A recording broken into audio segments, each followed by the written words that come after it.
ছায়াবাজি পুতুল রূপে বানায়া মানুষ, যেমনি নাচাও তেমনি নাচে পুতুলের কি দোষ।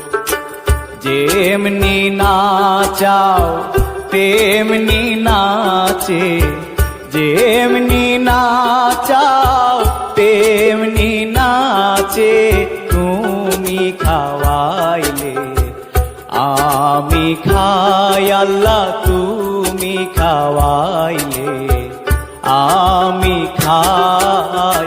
এই যে দুনিয়া কিসেরও লাগিয়া, এত যত্নে গড়াইয়াছেন শান।